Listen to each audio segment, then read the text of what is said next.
এইটো নাম কম শক্তিমান, সেইটো নাম বেছি শক্তিশালী, এনে কথা ক'ব নাপায়। যিটো যুগত যিমান শক্তিৰ প্ৰয়োজন, সেইমতে ঈশ্বৰে নামৰ মহিমা ব্যক্ত কৰে। দাপৰ যুগতো কৃষ্ণ নামৰ মাহাত্ম্য আছিল। ত্ৰেতাত শ্ৰীৰাম নামৰ প্ৰাবল্য আছিল। সত্যত নাৰায়ণ নামৰ অনন্ত শক্তি আছিল। এই যুগত কৃষ্ণগুৰু নামৰ শক্তি প্ৰবল। আজিৰ ভিডিঅ'টিৰ যোগেদি নাম জপ, নামৰ শক্তি, নাম জপ কৰি ঈশ্বৰক পোৱাৰ ৰহস্য তত্ত্ব ইত্যাদিৰ সম্পৰ্কে গুৰুজনাৰ শ্ৰীমুখ নিঃসৃত অমৃতবাণী আপোনা হ'বলৈ নিমিত্ত হৈ আগবঢ়ালোঁ। জয় কৃষ্ণগুৰু, জয় জয়তে পৰম কৃপালু জগতগুৰু কৃষ্ণগুৰু প্ৰভু ঈশ্বৰৰ শ্ৰীচৰণত, লগতে পৰম গুৰু গুৰুকৃষ্ণ প্ৰেমানন্দ প্ৰভু ঈশ্বৰৰ শ্ৰীচৰণত শতকৌটি সেৱা জনাই আপোনাসৱ ঈশ্বৰৰ একান্ত ভকত ভক্তৰ চৰণতো ৰাখি সেৱা নিবেদিছোঁ। লগতে জানি বা অজানিতে ৰৈ যাব পৰা ভুল ত্ৰুটিৰ বাবে ক্ষমা বিচাৰি গুৰুজনাৰ শ্ৰীমুখ নিঃসৃত বাক্যামৃতৰ মাজলৈ আগবাঢ়ো। পৰম গুৰু কৃষ্ণগুৰু ঈশ্বৰে ব্যক্ত কৰিলে, নাম জপৰ ফলত নিৰ্গুণ ভক্তি লাভ হয়। যিজনে নিৰ্গুণ ভক্তি লাভ কৰে, সেইজন সকলো ক্ষণতে মুক্ত। কিয়নো তেনেজন সকলো সময়তে নামৰ প্ৰভাৱত সৎগুৰুৰ লগত যোগাযোগ হৈ থাকে। তেওঁলোক জীৱন মুক্ত লোক। গুৰুজনাই ক'লে, কৃষ্ণগুৰু নাম শক্তিৰ বলত মহামূৰ্খজনো জ্ঞানী হৈ উঠিব পাৰে। আক্ষৰিক জ্ঞানশূন্যজনেও শাস্ত্ৰ পাঠ কৰিব পাৰে। এনে ঘটনা মোৰ ভকতৰ মাজতে হৈছে। কৃষ্ণগুৰু নামে কৰিব নোৱাৰা একো নাই। ব্ৰহ্মাক নাৰায়ণে পুনৰ কৈছিল, হে জীৱ, যিসকলে সদা সৰ্বদা আৰু সৰ্বক্ষণতে মোৰ নাম জপ কৰি থাকে, সেইসকলে কেতিয়াবা বনৰ সিংহস্ত্ৰ পশুৰ সন্মুখত পৰিলেও বন্য পশুৱে তেওঁলোকৰ অপকাৰ নকৰে। নাম জপ কৰি থকাজনৰ হৃদয়ৰ আত্মাই সিংহস্ত্ৰ পশুৰ হৃদয়ত থকা আত্মাক নিয়ন্ত্ৰণ কৰে। ময়েই সৎগুৰু, কেৱল মইহে মোৰ নাম প্ৰদান কৰিব পাৰোঁ। সৎগুৰু প্ৰদত্ত নাম জপ কৰাৰ বলত লোকে মোৰ বিশ্বৰূপ দৰ্শন কৰিব পাৰে। মোৰ গৰ্ভতে সমস্ত জগত, পৃথিৱী, আকাশ, গ্ৰহ, নক্ষত্ৰ, গছ গছনি, মানুহ, জীৱ-জন্তু, আনকি নিজকো দেখিবলৈ পাব। কিন্তু এনে সৌভাগ্যৱান পুৰুষ জগতত বিৰল। মহাভাগ্যৰ বলতহে লক্ষ লক্ষজনৰ মাজত কোনোবা এজনেহে এনে দৰ্শন লাভ কৰিব পাৰে। নাৰায়ণে পুনৰ কৈছে, মোৰ চৈতন্যময় এক নামৰ প্ৰভাৱত যেতিয়া ভকতৰ চৈতন্য প্ৰাপ্তি হয়, তেতিয়া সেই অৱস্থাত অস্ত্ৰাঘাতৰ পৰাও হাত সাৰিব পাৰি। নাম স্মৰণত বিমল আনন্দ অনুভূত হয়। হৃদয়ত সীমাহীন আনন্দৰ জোৱাৰ উঠে। মোৰ নাম জপ কৰি কৰি যিজনৰ মোৰ প্ৰতি ভক্তি প্ৰেমত চকুৰ লোটক সৰে, সেইজনৰ চিত্ত পৰম পবিত্ৰ হয়। তেনেজনক মই সৰ্বক্ষণতে পবিত্ৰ কৰি ৰাখোঁ। যিসকলে মোৰ নাম জপ, নাম কীৰ্তনৰ দ্বাৰা মোৰ নামতে প্ৰেমাকুল হৈ থাকে, সকলোতে কেৱল মোকেই দেখি হাঁহে, কান্দে, বাতুল প্ৰায় হয়, লাজ মান পাহৰি আনন্দতে নাচে, সেইজন ভকতে জগত পবিত্ৰ কৰে। যিয়ে মোৰ নামৰ বলতে মোৰ প্ৰতি ভক্তি প্ৰেমত মত্ত হৈ যায়, মোৰ চৰণত ভক্তি প্ৰেমৰ জৰীৰে বান্ধে, সেইজনেই মোৰ উত্তম ভকত। তেওঁ আৰু মোৰ মাজত কোনো এৰা এৰি নাই। পৰম শ্ৰদ্ধা আৰু ভক্তিৰে যিজনে মোৰ নাম জপ কৰে, তেওঁলোকৰ সংগত যদি কোনোবা থাকে, সেইজনো পবিত্ৰ হয় আৰু জীৱনতে মুক্ত হয়। সৎগুৰুৰ পৰা পোৱা নামেই দান, তপ, সত্য, শৌচ, দক্ষিণা, যজ্ঞ, ভাগ্য, লাভ, বন্ধু সকলো। যিজনে অবিশ্ৰাম মোৰ নাম গাই থাকে, অবিশ্ৰাম নাম জপ কৰে, তেওঁৰ ভয়ত কালমায়া পলাই ফুৰে। মই হলো কৌটি কৌটি বিশ্বব্ৰহ্মাণ্ডৰ মালিক।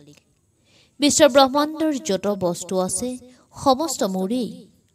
সেয়েহে মোক কোনো বস্তু খোজাৰ প্ৰয়োজন নাই, মই নিজেই দিম। কাৰণ মোৰ নামতেই মই থাকোঁ।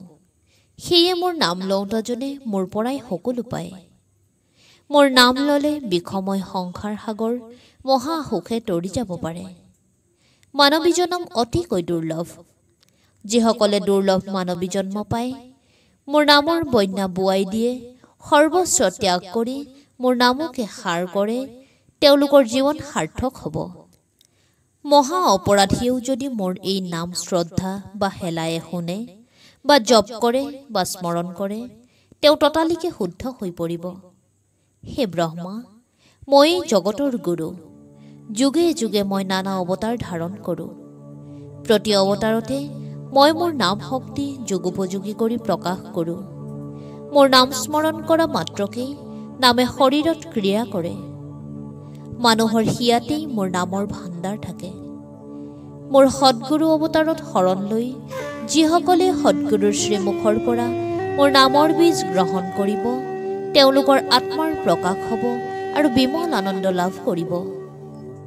কৃষ্ণগুৰু এক নাম ধৰ্মই হ'ল সকলো ধৰ্মৰ শিৰোমণি। সংসাৰত এই কৃষ্ণগুৰু ধৰ্মৰ ব্যতিৰেকে একো নাথাকিব। হৃদয়ত গুৰুৰ চৰণ ধৰি যিজনে সদা সৰ্বদা এই নাম জপ কৰিব সেইজনে সদায় মোকেই পাই থাকিব। মানে গম পোৱা নাই হয়তো ভকত আমাৰ ভকতেও গম নাপায় নামৰ কিমান মহিমা। গতিকে আপোনালোক কৈছো এই নাম নেৰিবা নেৰিবা নেৰিবা, প্ৰাণ থাকে মানে সকলোৱে কৈছো নাম কৃষ্ণগুৰু নাম প্ৰাণ থাকে মানে নেৰিবা নেৰিবা নেৰিবা। এই নাম সদায় মৃত্যুৰ সময়তো নাম নেৰিব পাৰে আপোনাৰ, মই কৰিলো আজি। কিন্তু হে জীৱ, ভৱসংসাৰত মোৰ চৈতন্য নামেই হ'ল মানুহৰ পৰম মিত্ৰ। মোৰ নামকে পৰম সৌহৃদ বুলি জানি সদায় মোৰ নামতেই মগ্ন হৈ থাকিব লাগে। জীৱে মোৰ নাম স্মৰণ কৰি শ্ৰৱণ কৰি কীৰ্তন কৰি আৰু একান্ত মনে জপ কৰি আনন্দ সাগৰত বুৰ মাৰি থাকিব পাৰিব। মোৰ নামৰ শক্তিৰ বলতে সুখৰ সাগৰ ৰচিত হ'ব। নামে এলাহ লাজ মান ভয় সকলো দূৰ কৰে। মোৰ নাম জপ কৰি কৰি মোৰ একান্ত ভৃত্য হৈ মনুষ্যই পৰম গতি লাভ কৰিব পাৰে। যিজনে মোৰ চৰণকে জীৱনৰ সাৰথি কৰি ল'ব তেওঁক মায়াৰ পাশে বন্দী কৰিব নোৱাৰিব। মোৰ নাম হ'ল নিগমৰ কল্পতৰু। কৃষ্ণগুৰু নাম সুদৃঢ়ভাৱে ল'লে সংসাৰৰ তাপৰ পৰা উদ্ধাৰ হ'ব পাৰিব। মোৰ এই নাম যিজনে একান্ত বিশ্বাসেৰে লয় মই তেওঁক নিজৰ দাস কৰি ল'ম। মোৰ দাস হোৱাজন মহাভাগ্যৱান। হে বৈষ্ণৱ, মোৰ কৃষ্ণগুৰু নামক যিজনে আশ্ৰয় কৰি ল'ব তেওঁলোকে ঐকান্তিক সুখ লাভ কৰিব। মোৰ কৃষ্ণগুৰু নামতেই ৰত হোৱাটোৱেই জীৱশ্ৰেষ্ঠ মানৱৰ প্ৰধান কৰ্তব্য। মোকেই ভক্তি কৰিব লাগে। মোক ভক্তি কৰাজনেই পৰম শ্ৰেষ্ঠ। হে জীৱ, ভক্তিত অতি সাৱধান হ'ব লাগে। তোমাৰ সন্মুখলৈ মন কৰা। সুন্দৰ ফুলনি বাৰীখনত নানা তৰহৰ ফুল ফুলি আছে। সুগন্ধ তামোল মোলাই আছে। মালিয়ে অতি সযতনে ফুলৰ গুৰিত পানী দি ফুলবোৰ সুন্দৰভাৱে চালে চকুৰোৱা কৰি ৰাখিছে। সৰি যোৱা মৰহি যোৱা ফুলৰ পাপৰিবোৰ আঁতৰাই দিছে। আলফুলে আৰু সাৱধানে ৰখা স্বত্তেও এবিধ ফুল মালিৰ হাতত লাগি পাহিবোৰ জৰ জৰকৈ সৰি পৰিছে। সেইবোৰ গোলাপ ফুল। গোলাপৰ পাহিবোৰ বৰ ঠুনুকা, সামান্য আঘাত পালেই সৰি পৰে। ভক্তিও গোলাপ সদৃশ। সেয়ে ভক্তিত সদায় সাৱধান হ'ব লাগে। সৎগুৰুৰ বাক্য পালনতহে ভক্তিৰ জন্ম হয়। সাৱধানে নাম জপ নকৰিলে, শ্ৰদ্ধা আৰু সুদৃঢ় বিশ্বাসে গুৰুবাক্য পালন নকৰিলে, বাক্য সংযমী নহ'লে ভক্তিকো গোলাপৰ পাহিৰ দৰে হেৰুৱাব লাগিব। মোৰ কৃষ্ণগুৰু নামেই জগতৰ আধাৰ, জগতৰ সাৰ। সদায় সাধুৰ সংগ লৈ পবিত্ৰ মনে মোৰ নাম শ্ৰৱণ কীৰ্তন কৰা উচিত। সৎগুৰুৰূপী মুঠ শৰণ লৈ নাম জপ নকৰিলে মোৰ পৰম পদ লাভ কৰিব নোৱাৰি। মোৰ নামে অন্তৰ পবিত্ৰ কৰে। মানুহে আনন্দ মনেৰে মোৰ কৃষ্ণগুৰু নাম লৈ মোৰ চৰণ চিন্তি ক্ষণস্থায়ী মানৱী জীৱন সুখেৰে পাৰ কৰিব পাৰিব। অসাৰ সংসাৰখন নিকাৰে আগুৰি থাকে। অবিশ্ৰাম কৃষ্ণগুৰু নাম জপ কৰি নিকাৰৰ পৰা পৰিত্ৰাণ পাব পাৰিব। লাজ মান ভয় সকলো পৰিহাৰ কৰি মোৰ কৃষ্ণগুৰু নাম যশ শ্ৰৱণ কীৰ্তন কৰিলেহে মোক লাভ কৰিব পাৰিব। জগতৰ ঈশ্বৰ গুৰুজনাই ক'লে জীৱাত্মা ঈশ্বৰৰহে অংশ। ভগৱন্ত হ'ল ব্যাপক ব্ৰহ্ম। তেওঁ সকলোতে সৰ্বব্যাপক হৈ থাকে। হেঙেৰাবাৰীৰ ভক্ত এজনে ভক্তিপূৰ্ণভাৱেৰে গুৰুজনৰ শ্ৰীচৰণত সেৱা জনাই নিবেদন কৰিলে, গুৰুদেৱ, আমি নাম জপ কৰিলে প্ৰভু ঈশ্বৰক পোৱাৰ ৰহস্য তত্ত্ব ক'ব লাগে। অনন্ত শকতিৰ প্ৰতি গুৰুজনাই কৃপাময় দৃষ্টিৰে বাক্য বৰিষণ কৰিলে। গুৰুৱে দিয়া মূল মন্ত্ৰ আৰু গুৰুৰ চিন্তাকে সদা সৰ্বদা হৃদয়ত পোষণ কৰিব লাগে। নামত বহি গুৰুমূৰ্তিকে ধ্যানত আনিব লাগে। নাম স্মৰণ অহৰ্নিশে ৰাখিব লাগে। সদা সৰ্বদা এনেভাৱে চিন্তা ৰাখিলে অন্য চিন্তা ভাৱনাই বা মায়াময় বিষাদে মানুহক আক্ৰমণ কৰিব নোৱাৰে। ৰাতি টোপনিতো গুৰুৰূপ দৰ্শন আৰু নাম জপ চলি থাকিব পাৰে, যদিহে এই নিয়মেৰে চলে। দিন ৰাতি একাকাৰ কৰি হৃদয়ত নাম জপ চলি থাকিলে শৰীৰ ব্ৰহ্মময় হয় আৰু মুখেৰে জপ নকৰাকৈ হৃদয়ৰ পৰা নাম আহি থাকে। ভিতৰৰ পৰা ব্যক্ত হোৱা নামৰ শব্দ শুনা যায়। এইটোকে অজপা সিদ্ধি বুলি কোৱা হয়। টোপনিত লালকাল হৈ থাকোঁতেও অনৰ্গল নাম চলি থাকে। তেনেকৈ দিনটো জাগি থকা অৱস্থাতো নাম আহি থাকে। গুৰুৰ প্ৰতি এক দৃষ্টি ৰাখি সমস্ত ভাৱনা দূৰ কৰি গুৰুতেই মন প্ৰাণ অৰ্পণ কৰা উচিত। তেনে অৱস্থাত ঈশ্বৰ ভগৱন্তই কোনোদিনেই হৃদয়ৰ পৰা এৰা নিদিয়ে। ঈশ্বৰে হৃদয়তে বাস কৰি থাকে।